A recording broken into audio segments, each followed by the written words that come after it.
Welcome to our TNT Thursday. Now, this is the last day I'm going to be in my home for probably until the weekend after this one, which means I'm away for around about 8 or 9 days. I'm not really 100% sure what's going to be happening. We sort of do have a bit of a planned route on where we're going to be going on the way back from Bangkok. I fly to Bangkok tomorrow morning. Then I'm buying a car. I'm not sure exactly what's going to happen with that. Hopefully everything goes smoothly. Then making my way with a bit of a detour out to the west and making our way back down the Isthmus of Kra, the Malaysian peninsula, to Phuket. So that's the plan, but there's going to be lots of twists and turns along the way that I'm sure I can't even possibly predict at the moment.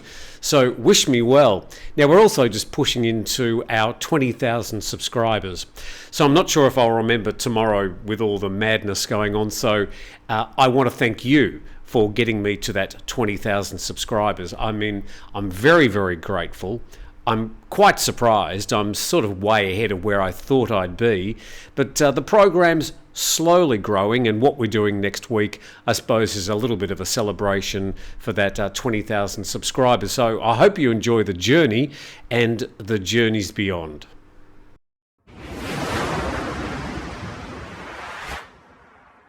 So I have my trusty iPen at the ready. Make sure I don't forget this when I head off.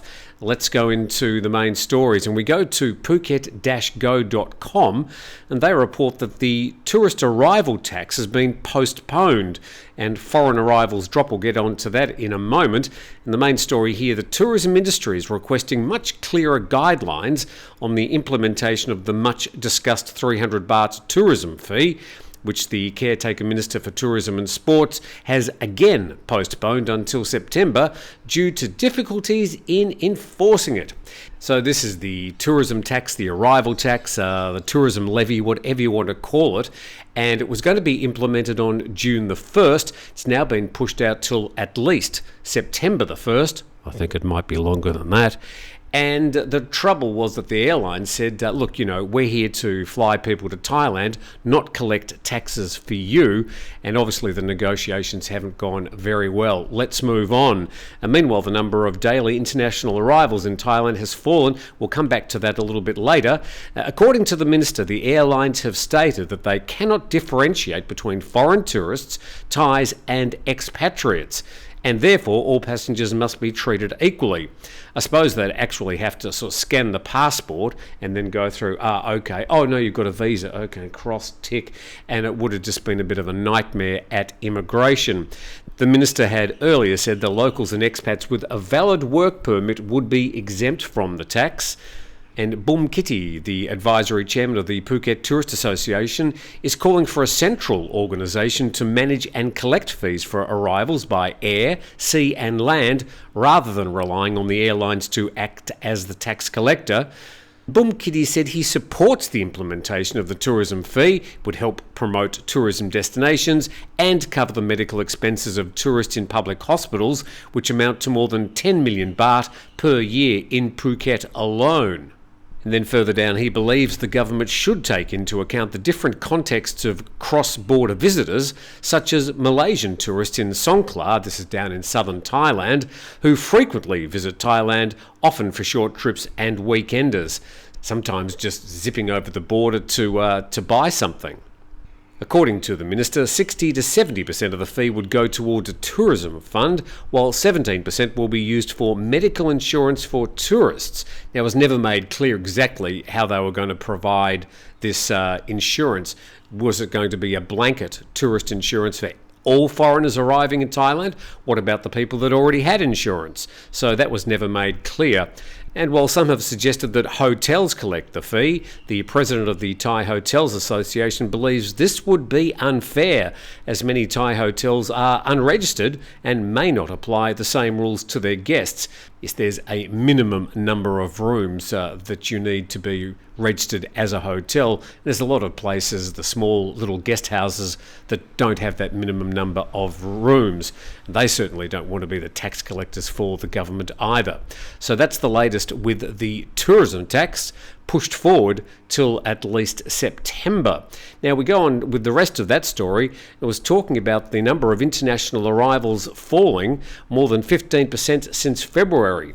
Here are the statistics going back to all through last year, and then we've got January, February. It doesn't have March, but I've included April. Now the April number is well below 200,000 now of arrivals in Thailand per month. And the story says that in Phuket alone, the number of daily foreign arrivals has dropped to an average of 10,000 odd in April, compared to an average of 11,700 in March. The March numbers were also a fall from the February average. The leading international arrivals in April have been from Russia, China, Australia, India and the UK. And there you can see the start of April. This goes from the 1st to the 15th of April. The start of April, some nearly 13,000 arrivals per day, down to now around 9,000 a day. And you can see there on the left we've got Russia, China, Australia, India and the UK as the top 5 arrivals in Phuket. And that's from Phuket immigration, but we have seen nationally there has also been quite a marked drop of foreign arrivals. And considering we've just had Songkran over the last week, we've got to wonder what's going to be happening with tourist numbers over the next few months.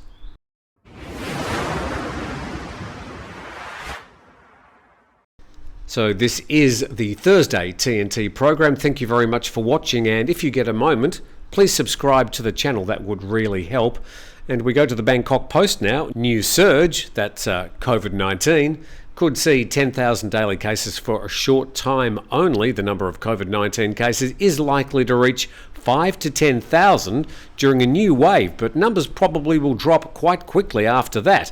And this is according to the head of Respiratory Disease and Tuberculosis Division of the Faculty of Medicine, Sirira Hospital. And we're talking about the Omicron XBB.1.16 subvariant of COVID-19, and it had increased, but many patients had mild symptoms, and severe health reactions that were reported were likely triggered by existing health conditions. And the head of Respiratory Disease says when there's a new wave, daily cases are estimated to be between 5 to 10,000 patients, and the number's relatively low compared to last year. Also, it's expected the cases will drop in a few weeks, and he said that it's natural for the virus to spread during high contact festivals like Songkran, but not enough to damage society and the economy. And the World Health Organization's Strategic Advisory Group of Experts on Immunisation published an update on March the 28th saying that booster doses are recommended to those still at risk of severe disease, mostly older adults and those with underlying conditions. And I'd probably just go further than that. I'm not a doctor, but I would say if you're looking at getting a booster dose of a COVID-19 vaccine at this stage, probably better to consult your doctor first. I would like to acknowledge our sponsors, 5 Star Marine, who have been with the program since day one. They've got a whole fleet of these beautiful little boats. If you'd like a private premium tour off the island of Phuket, then I can recommend 5 Star Marine. And next time you're coming to the island, check them out. There's a link in the description of this video.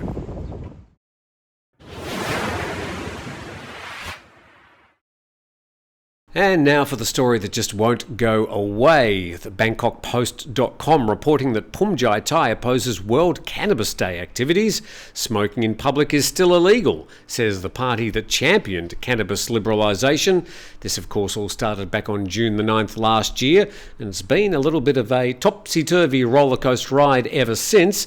The Bhumjaithai party says it objects to any activities to mark World Cannabis Day, that's today, warning that it's still illegal to smoke cannabis in public places in Thailand, and anyone planning activities should cancel them because smoking cannabis in public violates Section 74 of the Public Health Act. So this is Bhumjaithai, the party that was behind the decriminalisation of cannabis last year. And they're just using the Public Health Act to try and regulate the use of cannabis because there's no other specific laws relating to the use of marijuana or cannabis products in place. And the Bhumjaithai party says it had great potential as an economic crop and for medical applications, but the removal of the plant from the national narcotics list without a specific law to govern its use has led to a free-for-all. Recreational use has flourished along with thousands of pot shops to meet demand. Passing a law to clarify what is and is not allowed will become a task for the next government, as legislators could not reach agreement before the House was dissolved in March. And as I've said before, the two main parties that are leading the polls at the moment in the lead up to the May 14th election have both publicly said that they would recriminalise the use of cannabis for recreational use. So if you want to work out what's going to be happening with a cannabis bill in the future, you just need to read the manifestos of the two leading parties, if that is reflected when the election happens. And the Khao-San 420 event planned on April the 20th does not comply with the law and may affect the general public. The Bhumjaithai party is asking the organisers to call off the event.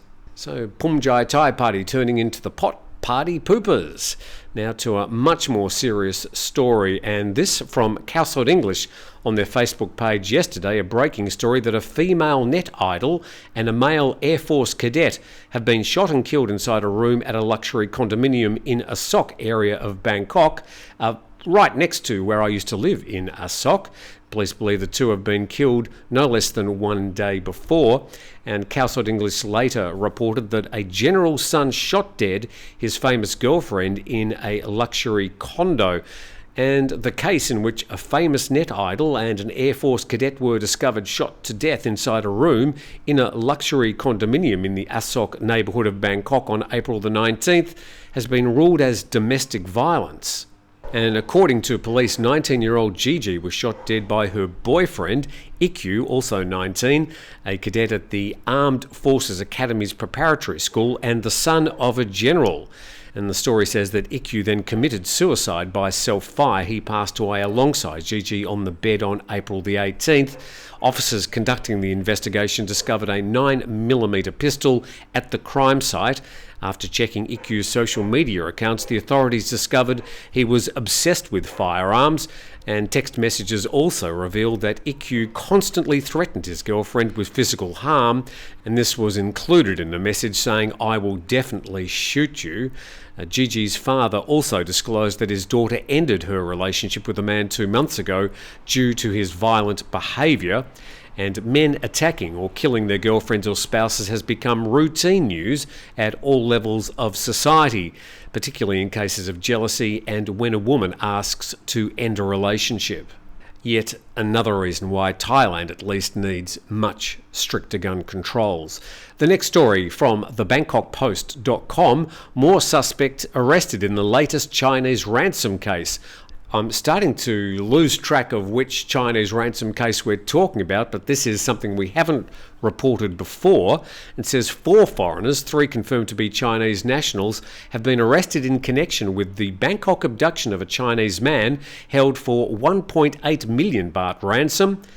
And 3 Chinese suspects, 2 men and a woman, were believed to be the ringleaders in the plot, said to involve 11 people. And 3 other suspects were arrested when police freed the victim on Tuesday. And the 4 were arrested in front of a condominium building in Tao Pun yesterday morning, and they were charged with abduction for ransom. And a 30-year-old was abducted from his apartment in Tao Pun on April the 16th. The kidnappers demanded a ransom of 1.8 million baht for his release. His wife filed a complaint with the Yan Nawa police. That's right down in the Saton area near the Chao Phraya River. The case was transferred to another police station, and those police found and freed the victim from a hotel room in the Saton area on Tuesday. The Bangkok South Criminal Court issued arrest warrants for 11 suspects. 3 of them were arrested during the rescue. So another of these Chinese businessmen ransom cases. Of course, a lot of the Chinese, the rich Chinese, like to flash their wealth around. Perhaps they should be a little bit less conspicuous because they're obviously targets here in Thailand. We go on to our next story now from ThaiPBSWorld.com, and over 100 golf carts burned in Nakhon Nayok Army Academy parking lot. Well, the first question I was asking, I'm sure you probably did too, was why are there 100 golf carts in an army academy? I mean, what do they do there? More than 100 golf carts were damaged by fire in the parking facility in a military academy in Nakhon Nayok, and police initially believed the fire was caused by an electrical short circuit in the parking facility. Given that they're all electric vehicles, you'd be wondering exactly where it started. The golf carts belong to a company which operates a golf course next to the academy. The company rents space from the academy in which to keep and recharge the carts. Now, a lot of the richer generals around Thailand actually own their own golf course. I'm betting this one is owned by one of the army generals.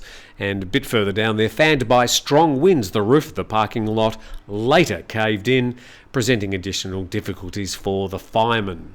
So all those poor golfers are going to have to walk around the golf course for the next few days, maybe get some exercise, but at least no one was hurt in that particular fire.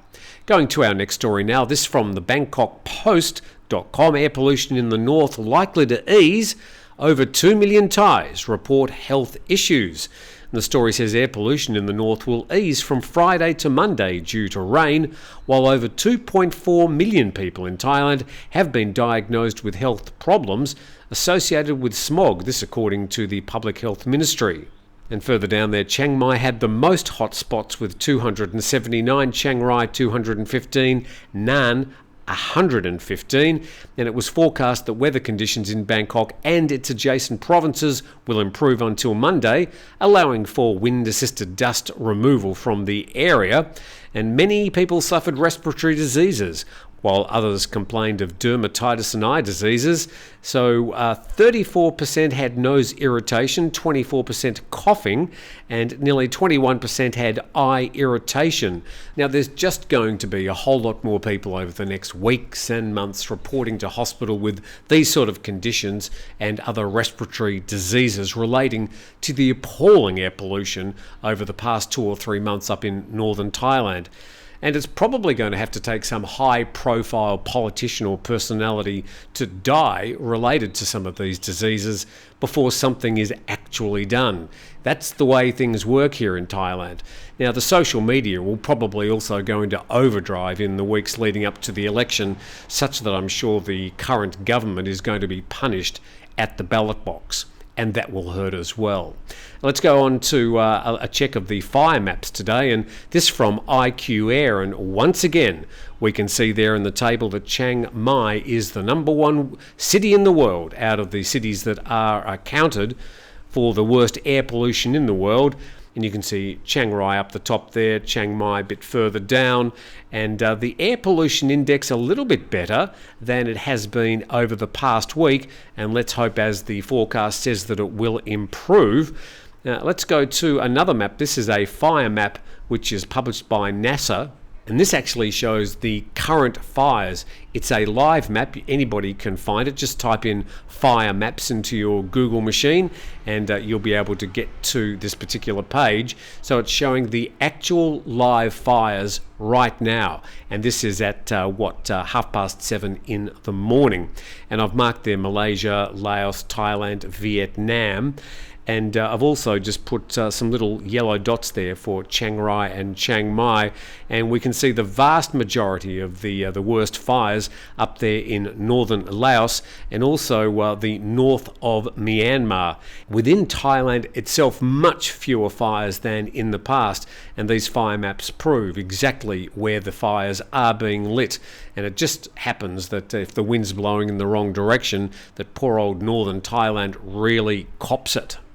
You can also see there on the map down there in the very south of Myanmar quite a few fires, and northwesterly winds have been blowing that into the south of Thailand, including Phuket, making the air pollution down this part of the world much worse than it's been any time over, well, about as long as I can remember. Okay, that's it. Time to say goodbye to my living room, because I'll be heading off tomorrow morning, flying up to Bangkok, and everything will unfold in the following week. Good to have a bit of an adventure. I'm taking you with me. I hope we all enjoy ourselves. Thank you to our sponsor, 5 Star Marine. Thank you for getting me to 20,000 subscribers. Hope you enjoyed the program today. You're a bit more up to date, and I look forward to seeing you wherever I am tomorrow morning.